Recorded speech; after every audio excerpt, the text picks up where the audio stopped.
recognize the Minister of Finance. Thank you, Madam Speaker.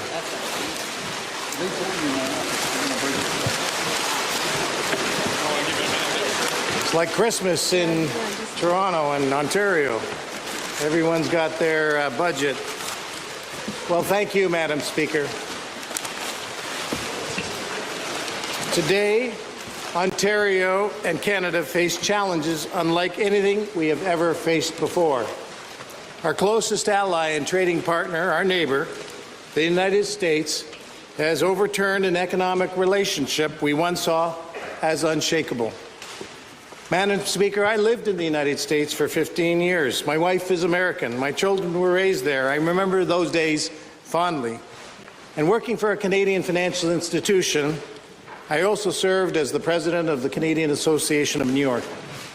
And Madam Speaker, when the tragedy of 9/11 occurred, the Canadian Association of New York rallied to support our American friends by hosting a massive Canada Loves New York campaign. Thousands of Canadians flocked to New York to show their support. Madam Speaker, I know Americans would do the same for us. We are not only friends, but we are family. And that is why this trade war hurts. But as families go through bumps, we too will go through these bumps and come out stronger. My father, arriving in Canada in 1951 as a refugee, chose this country.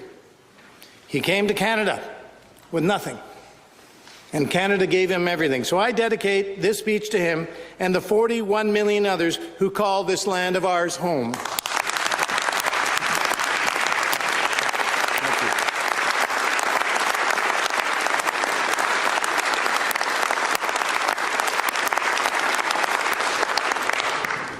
Madam Speaker, I would like to also congratulate you for being the first woman Speaker of Ontario since Confederation.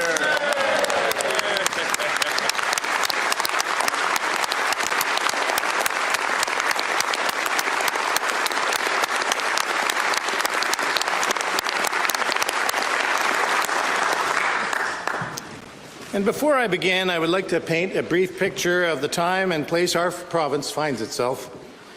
First and foremost, we need to face the facts. Ontario and all of Canada are at a precipice, and we need to take serious steps to make sure we do not find ourselves anywhere near the bottom. These tariffs, imposed by the United States, have been a wake-up call for Canadians. Ces tarifs imposés par les États-Unis ont été une These tariffs imposed by the United States have been a wake-up call for Canadians. Economy and as a nation. Un avertissement qui met en évidence les défis sous-jacents. A wake-up call that highlights the underlying issues we face as an economy and as a nation. Fear of tariffs and uncertainty, mais ce n'est pas le moment de craindre les tarifs et l'incertitude. But now is not the time to fear the tariffs and uncertainty. Growth in our real GDP and growth in our wages with bigger paychecks.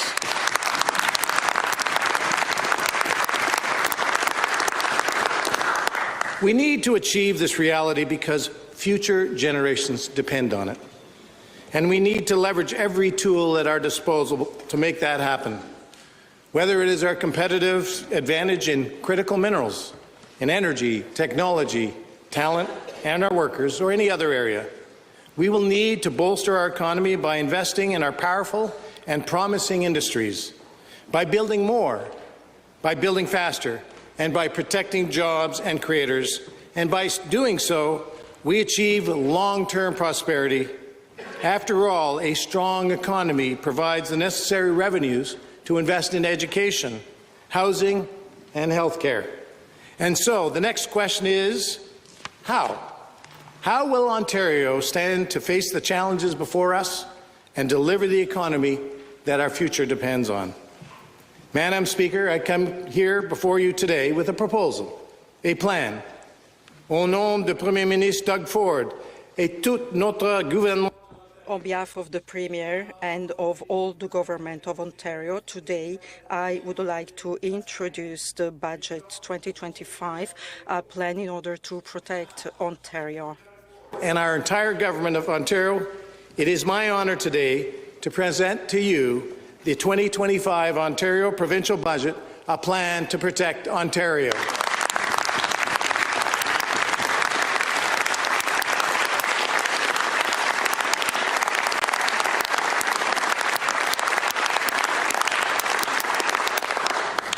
In my time as Ontario's Minister of Finance, I've had the honour of introducing 4 different provincial budgets and 4 fall economic statements.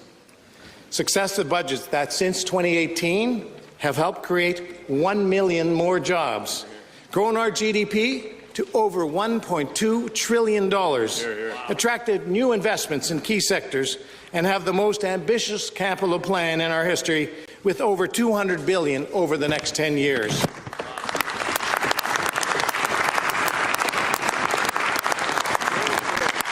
Madam Speaker, this did not happen by accident, and it did not happen by chance.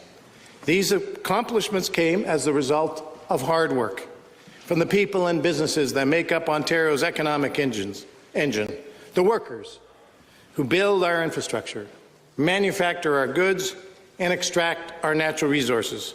Because, Madam Speaker, it is they, the great people of this province, who for generations have led the way for Ontario to become the economic engine of Confederation.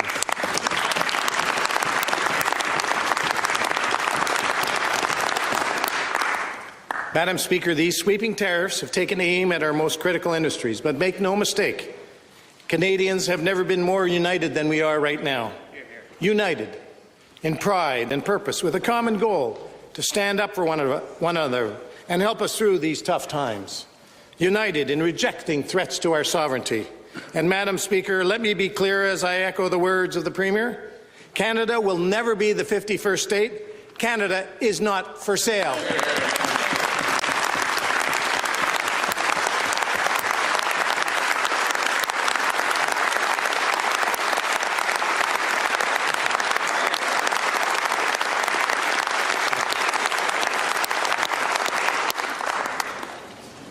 It is amazing to witness the burst of patriotism across our province and our great country.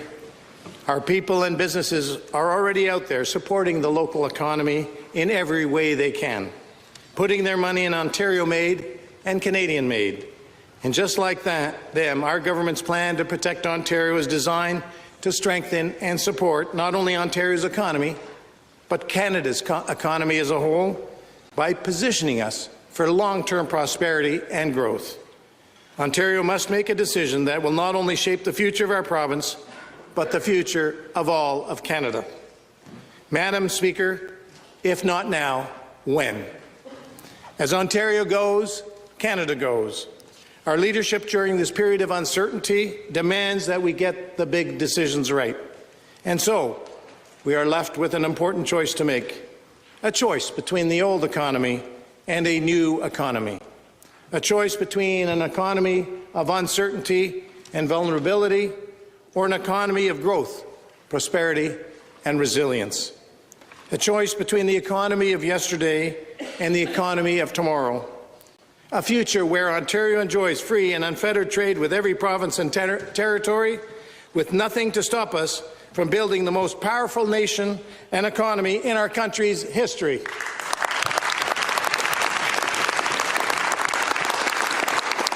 A future where a united Canada, with Ontario as its largest economy, is the most competitive nation to do business in all of the G7.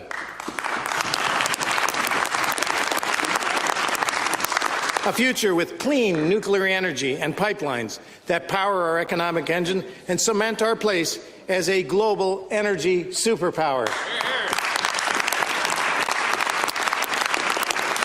A future with critical minerals unique to Ontario's north that make us the envy of the world.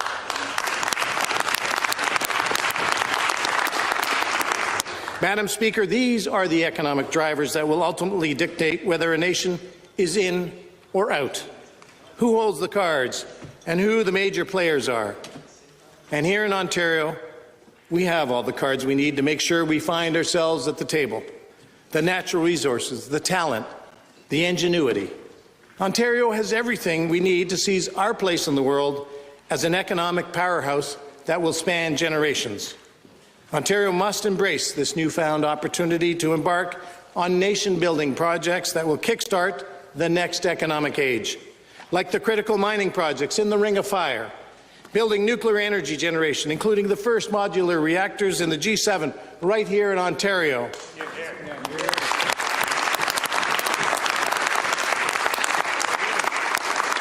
A new deep seaport in James Bay to serve as a gateway to bring Canadian resources to new markets.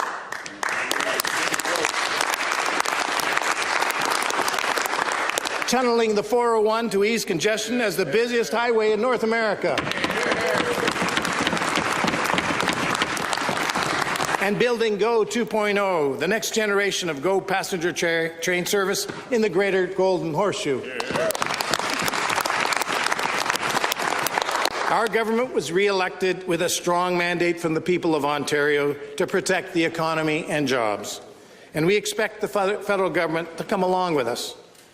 We will continue to use every tool in our toolkit, not only to defend the jobs and industries of this province, but to guide us through one of the greatest economic challenges this province has seen in a generation. As John F. Kennedy once said about big, bold ideas, we choose to go to the moon in this decade and do the other things not because they are easy, but because they are hard. Madam Speaker, if not now, when? Now is not the time to ease up. Now is the time to be bold. Now is the time to do hard things.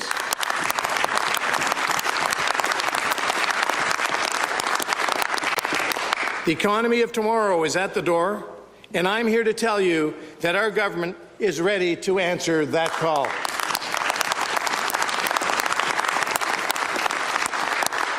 First and foremost, Madam Speaker, is the work our government must do to defend our economy from the immediate impacts of tariffs. These are the measures needed to protect jobs and job creators alike by providing them with certainty at a time when uncertainty threatens their well-being. Like the $11 billion that we are rolling out as direct support to help our most impacted businesses and their workers. First, we are deferring around $9 billion worth of provincial taxes for 80,000 businesses. This is providing a tremendous amount of liquidity and financing relief for our businesses, and it will give them certainty where there is uncertainty. Then secondly, there is a new $2 billion rebate through the WSIB that has flowed directly to safe employers to help keep workers on the job. And on top of that, Madam Speaker, our government is also proposing to create the all-new Protecting Ontario account, one that will help us support impacted businesses and our economy to weather the storm. But we are going to need the federal government to step up and do their part as well. Tariffs have created an economic challenge right across Ontario, and it is our communities who are hurting the most, Madam Speaker. But our government is there for them too. Through the new Trade Impacted Communities Fund, we will provide $40 million in tailored, flexible grants to help communities respond to disruptions in their local industries. This funding will go to municipalities, economic development, and other industry associations to help them source locally and find new markets. And, Madam Speaker, protecting our economy is about more than just ensuring our workers and businesses have been given the tools they need to weather the storm. It is also about protecting the gains we have made since 2018. Gains that include more than $46 billion in new investments we attracted since 2020 from global automakers, part suppliers, and manufacturers of EV batteries and battery materials. This is why we are doubling down on initiatives that we know are working, like the $1.4 billion Ontario-made manufacturing investment tax credit we launched back in 2023. And I'm proud to announce that we are sticking to our commitment by proposing to temporarily enhance and expand that tax credit.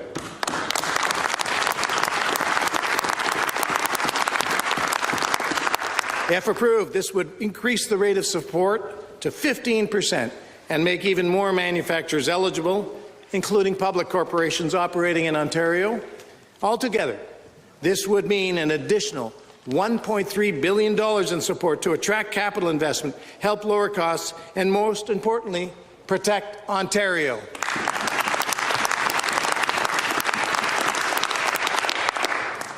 Madam Speaker, in thinking about our economy, and the work needed to safeguard it, we must not only look to the past and progress thus far, we must also account for the growth we all want to see tomorrow, make concerted efforts to foster a growing, innovative and a strong future economy. And that is why, as part of our efforts to stimulate entrepreneurship and economic growth for our young Ontario companies, our government, through Venture Ontario, is providing an additional $90 million in venture capital funding to strengthen competitiveness at the earliest stages of growth.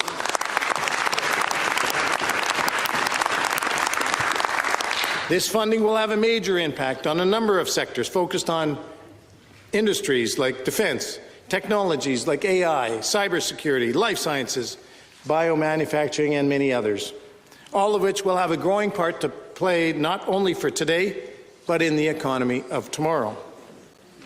So, Madam Speaker, these are some of the many actions being taken by our government to protect Ontario from tariffs, and we are not stopping there, Madam Speaker. The defence of Ontario's economy has already begun. We have introduced real measures with real, tangible support that will help us weather the storm while we work with our partners in federal, provincial and territorial governments to build the strongest economy in the G7.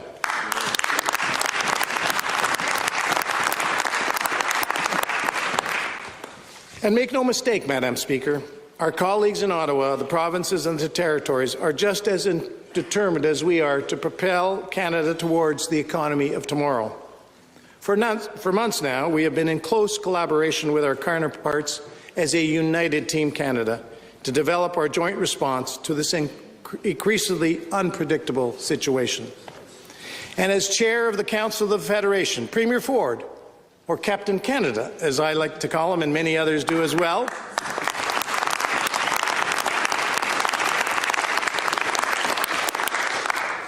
Premier Doug Ford has been an incredible leader in the coordination of our plans with our Canadian partners and in the negotiations with Washington. Premier, thank you for your leadership.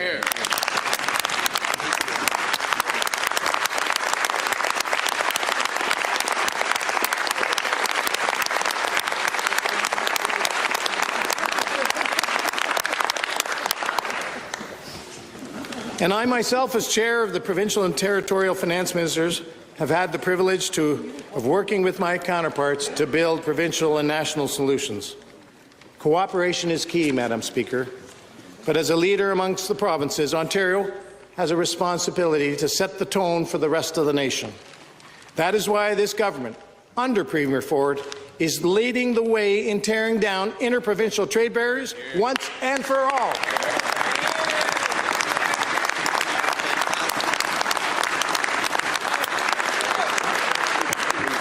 We have taken steps to become the first province in Canada to remove all barriers under the Canadian Free Trade Agreement, with no exceptions. These measures have the potential to boost the nation's GDP by $200 billion. And, Madam Speaker, when all of Canada wins, Ontario wins.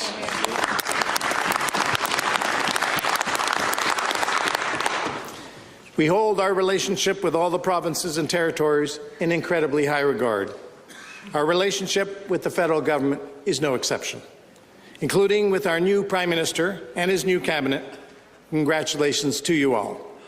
And I'm here to reinforce what our government and our Premier have been saying all along, that we will work with anyone to protect Ontario and all of Canada. Nope, that was close. All levels of government need to work together to tackle the most pressing issues facing Ontario and Canada today. Issues that we know are holding us back from delivering on the nation-building projects to become the most competitive economy in the G7.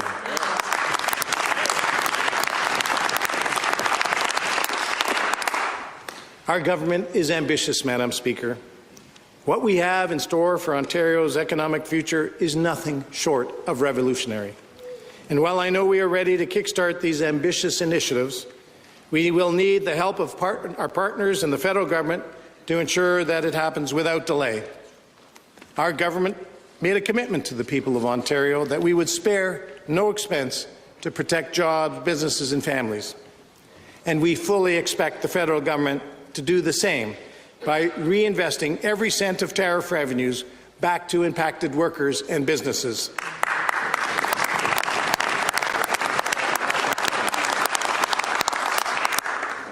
And just as importantly, we're going to need to work closely with our federal counterparts to deliver on nation-building projects, such as reactors, seaports, railroads, pipelines, and refineries. But historically, Madam Speaker, this has taken time.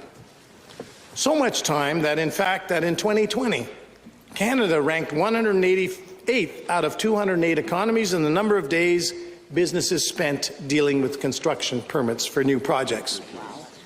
But it doesn't have to be that way. With the right mindset and the right team, we can fast-track permitting to get nation building. That can be Team Canada, Madam Speaker, and that partner can be the federal government.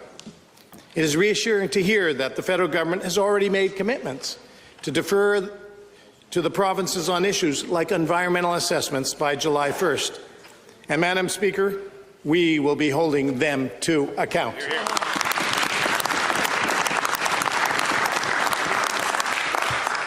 The federal government must work with us to do everything in its power to clear the maze of bureaucracy and red tape, barriers like Ottawa's Bill C-69. Because nothing says don't build in Canada like Bill C-69.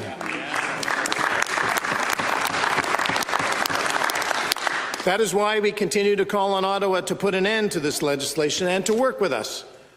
And it is why our government recently introduced legislation to get approvals in Ontario done in months, not years, through a one project, one approval model.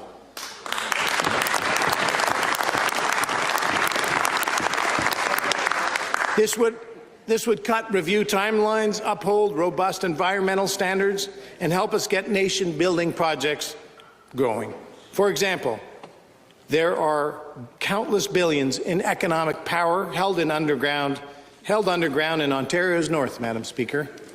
But 15 years to open a mine is not acceptable. We need to send a clear message to the world and from Ontario and all of Canada that Ontario and Canada is open for business.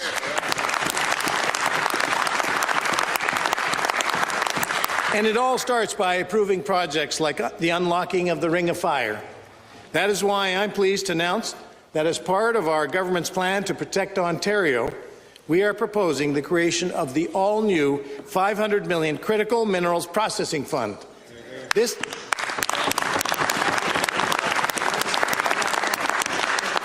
Madam Speaker, this investment will help ensure we can dig here, process here, and sell those critical minerals to new markets here at home and all abroad.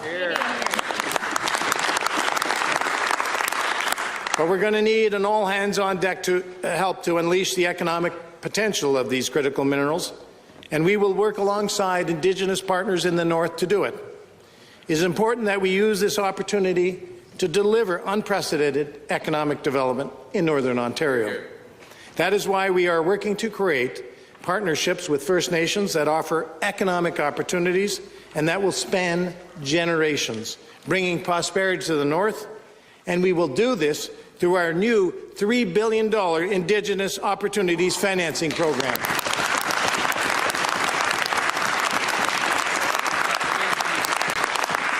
This expansion will support Indigenous participation in more sectors, including electricity, critical minerals, resource development, offering generational economic opportunity for these communities. And we are building those partnerships through a new Indigenous Participation Fund, Madam Speaker, an investment of $70 million to enable meaningful consultation to better equip Indigenous communities with skills training in mineral exploration and mine development. And we are also investing $10 million over 3 years to create new scholarship opportunities for Indigenous students.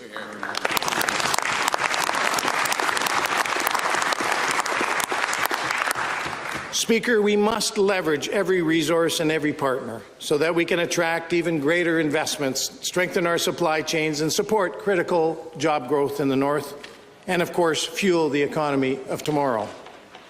We will continue to work closely with the new federal government to make these timelines a thing of the past and invest more now. We need to prioritize these bold approaches. We need to think in the big picture, in the long term. Madam Speaker, it is time for bold action, from interprovincial trade to mining to energy, Madam Speaker. Our energy needs demand that we take careful and calculated approaches in order to launch us into the economy of tomorrow. And let me tell you, the economy of tomorrow is hungry for energy. Electricity demand in the province alone is expected to grow by 75% in the next 25 years, and we are making excellent progress, including upgrading our nuclear generating stations in Pickering, Darlington, and the Bruce Peninsula. But, Madam Speaker, we are doing more. As a matter of fact, just last week, our government announced construction approval of the first of 4 small modular reactors at the Darlington nuclear site, making the first of their kind in the G7.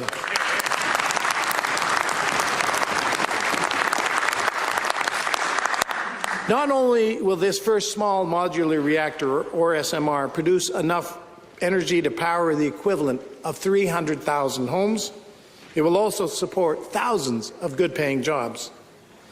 And although we are exploring the development of the first new large-scale nuclear plants in over 3 decades within the province, with potential locations in Bruce County and Port Hope, we are still going to need to do more. That is why we're investing in new generation, transmission and storage as part of our plan to spearhead the largest expansion of electric generation in over 30 years. Ontario's plan to power our economic growth proves once and for all you can grow the economy, you can create jobs, you can lower costs, all the while transforming Ontario into an energy superpower.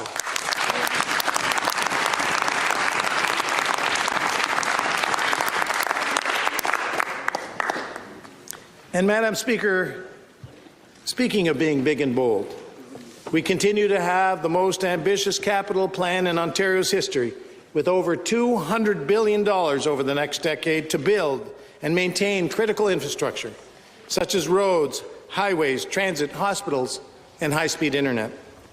These projects will help get people and goods moving faster, while improving our economic productivity and prosperity.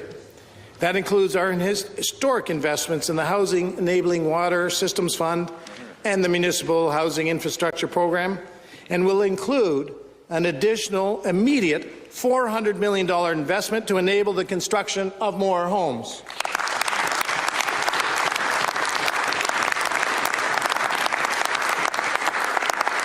To get more built faster than otherwise would not get built, we are proposing $5 billion in additional funding through the Building Ontario Fund.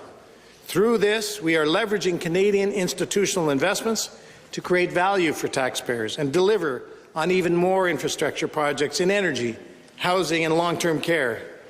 But with the increasing need to protect Ontario and all of Canada's economic potential towards the future, we are going to have to build more. And we're going to have to build faster, including projects like Highway 413. We are building the Bradford Bypass, building the Highway 401 tunnel, building the Ontario line with shovels in the ground along all parts of the new subway, and building the Gardiner Express at its unprecedented 24/7 construction schedule to finish in 2 years what was planned to take 3 years.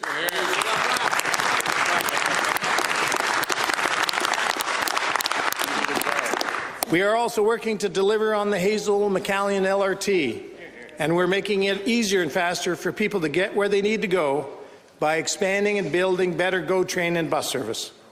Madam Speaker, from cranes to cement trucks, Ontario is building the most energetic and vibrant economy in the G7.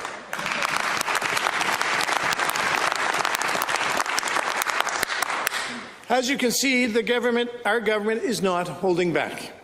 From tunnels, highways, nuclear reactors, mines, processing facilities, homes and more, we are leaving no stone unturned and no community left behind. With all the work there is to do to build infrastructure and protect our economy, we will have to count on the great workers in Ontario. And to do that, we've got to give them the right tools to get the job done. Tools that will help them find good-paying jobs in the face of economic uncertainty. not only by continuing to deliver relief for businesses and workers, but by doubling down on strategies we know have maximum impact. All the historic infrastructure projects I listed are going to help ensure workers have their place in building Ontario's future.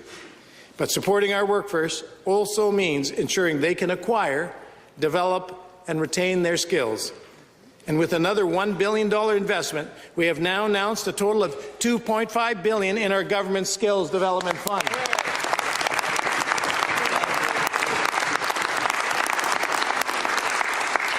Madam Speaker, almost 1 million workers have been trained and reskilled for in-demand jobs to date. And it means even more workers can gain valuable skills and experience to help retain the jobs and salaries that they and their families depend on. And what are families if not the lifeblood of our communities, the beating heart of every home, in every town and city in Ontario? But with everything going on in the world right now, families are anxious about making ends meet, anxious about their jobs, anxious about their savings. We get it, Madam Speaker. We have done a lot since 2018, never raising a tax for Ontario people and businesses, and under Premier Ford, we are taking the leadership one step further. Madam Speaker, I'm proud to affirm that, starting with the current provincial gas tax cut that would have ended in June, we propose to make it permanent.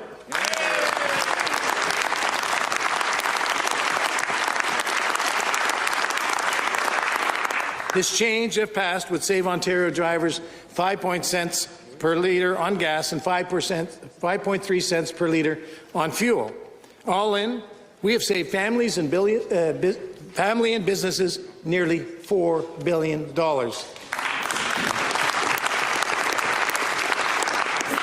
But wait, Madam Speaker, there's more. Because we are also proposing that starting June 1st, 2025, our government can help save Ontarians even more time and money by removing all the tolls on Highway 407 East.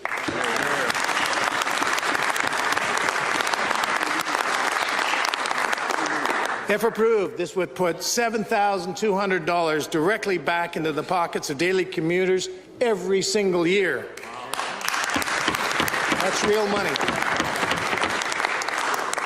Because we are taking bold action where bold action is needed, Madam Speaker. We have made record investments in health care, education and social services. But these investments are not sustainable without a growing and prosperous economy. And it is why we have focused so hard on retaining a prudent fiscal plan that secures long-term stability for lifelong success. Ontario received 2 credit rating upgrades last year alone, and we are spending a lower share of our revenues on interest costs than we have since the 1980s. We have some of the lowest borrowing costs of any Canadian province, and we are seeing our debt-to-GDP ratio, which is an excellent way to measure an economy's fiscal health, near the lowest levels in 15 years.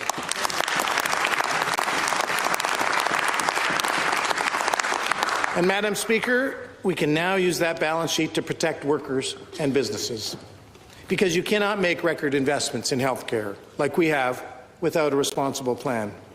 And thanks to our powerful balance sheet, we have made significant strides towards pushing our health care system to the forefront of excellence. Under the leadership of our great Minister of Health, Sylvia Jones, and Dr. Jane Philpott, we are leveraging our $2.1 billion primary care action plan to make primary care the backbone of our health system.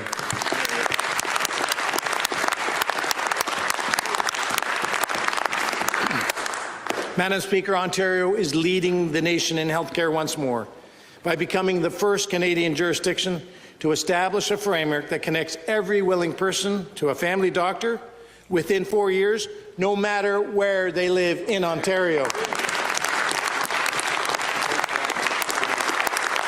We are creating and expanding over 305 primary care teams, including more than $235 million this year alone for 80 additional teams and to connect 300,000 more people. We are also delivering on the construction of new hospital infrastructure, like the Campbellford Memorial Hospital and the Aurelia Soldiers Memorial Hospital, to serve our growing communities.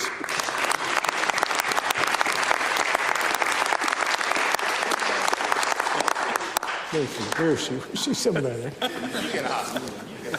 And we're creating new opportunities to hire more healthcare professionals across Ontario through our government's Learn and Stay grant. This will enable us to grow the number of nurses, paramedics, primary care practitioners, med lab technologists across the province by paying for their school and supplies in exchange for time delivering care in our communities. And since 2018, our government has registered nearly 100,000 nurses and over 15,000 doctors.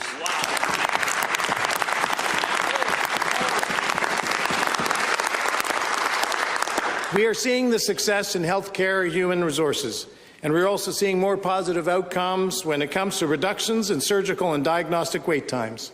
Since 2020, we have invested over $1 billion to support surgical recovery, including supporting hospitals to do more surgeries than they have done even before the pandemic, and opening hospital operating rooms on weeknights and on weekends.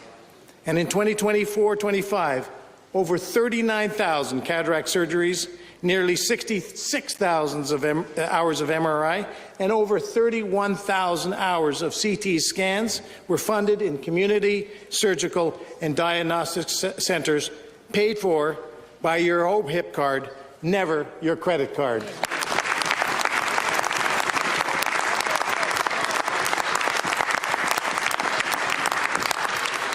Ontario has some of the lowest, if not the lowest, surgical wait times in Canada.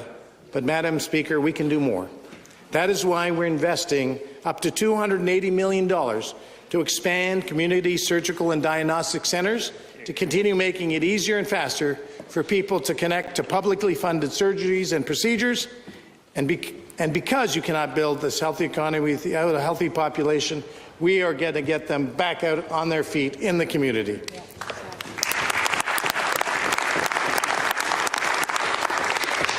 We continue delivering meaningful outcomes here at home. We're going to continue to call on the federal government to increase the Canada Health Transfer so that we can continue building a resilient and transformational and effective healthcare system. Congratulations to you, Minister Jones, for your great work.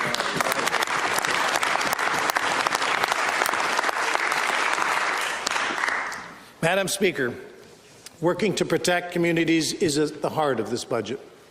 There's fighting the rising cost of living, there's providing access to world-class health care, but there's also safety, keeping our streets, communities, and the whole of our province safe from criminals and gangs, and safe from the dangerous and illegal gun and drug trade coming from our southern border.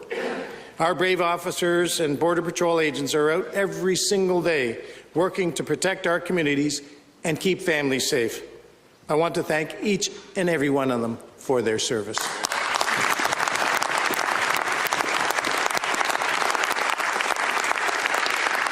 And I'm here to tell you that we are going to keep supporting them every chance we get with every resource, just like we did in January, when we supported our federal partners by bolstering our efforts to protect our border and combat illegal activity by launching Operation Deterrence. We know these measures are working, and working well. So we will continue investing in the strategies we know are making a difference. That is why our government will also be bolstering the security of our borders by expanding our Joint Air Support Unit with 2 new police helicopters.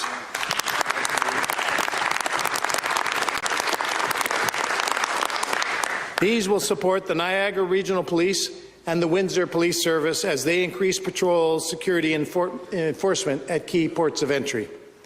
And when taken with our announcement last year of 5 new helicopters for the GTA and Ottawa Police Services, this brings our total number of Joint Air Support Unit helicopters to 7. Wow. Our message to criminals and traffickers is clear, Madam Speaker. We're coming for you.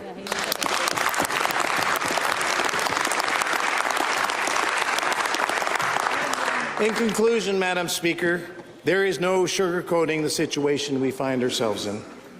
Ontario and Canada are facing one of the single greatest economic challenges in modern history. Plain and simple, tariffs threaten to slow down what we have achieved to date in our mission to build our economy and make life more affordable for Ontarians. We must act with strength, prudence, and determination to protect our economic strength, to protect our jobs, to protect our industries, and even our sovereignty. But even in the face of a challenge of this magnitude, I'm here to tell you there is hope. Hope for prosperity, hope for a safer community, hope for a future where not only are we less reliant on the United States and more reliant on ourselves, a future where Canada and Ontario find themselves at the epicenter of a new economic age. Every moment in our history has brought us to this point, an economic age where control over our destiny and our success is dictated by us. An economic age where we leverage our natural resources, our clean energy, our infrastructure, our technology, and our workforce in order to become the single most competitive economy in the G7, an economic age where Canada's #1 trading partner is Canada.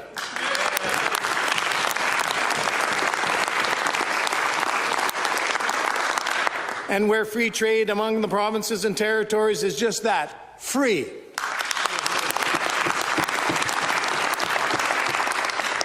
That is the economy of tomorrow. We have everything we need to propel Ontario towards a future ripe with more opportunity than ever before. We need to work together as a province united, as Team Canada. We have done it before, Madam Speaker. We have overcome every challenge before us, and we stand proud today as Ontarians and Canadians because of it. Every moment in our history before this point has led us exactly to where we stand today. This budget is the foundation of our government's plan to help us turn this vision into reality. But we cannot do it alone. It is time we put aside our party stripes, forget our differences, and work together. At the national level, yes, but at home here in Ontario as well.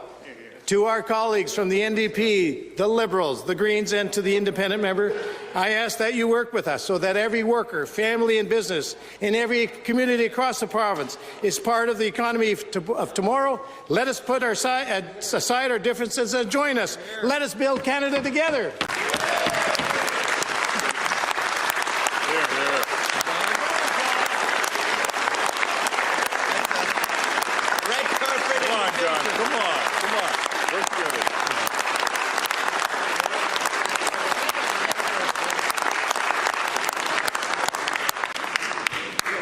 Madam Speaker, we are here, armed with an ambitious, bold and targeted plan that will make the investments necessary for our well-being today, as well as the well-being of future generations. Armé d'un plan ambitieux. With an ambitious plan that there are investments necessary for our well-being today, as well as the well-being of our future generations. Not the time for distractions. We cannot afford them. And I know that rampant uncertainty caused by tariff policies will make it difficult. We cannot lose sight of the danger at hand. We cannot lose sight of who we are. The times demand that we are ready for anything. And make no mistake, Madam Speaker, Ontario is ready. We have a vision. We have a mandate. We have a plan. We have the people. And together, we will build a stronger Ontario. We will build a stronger, sovereign and prosperous Canada. Thank you, and may God bless the people of Ontario.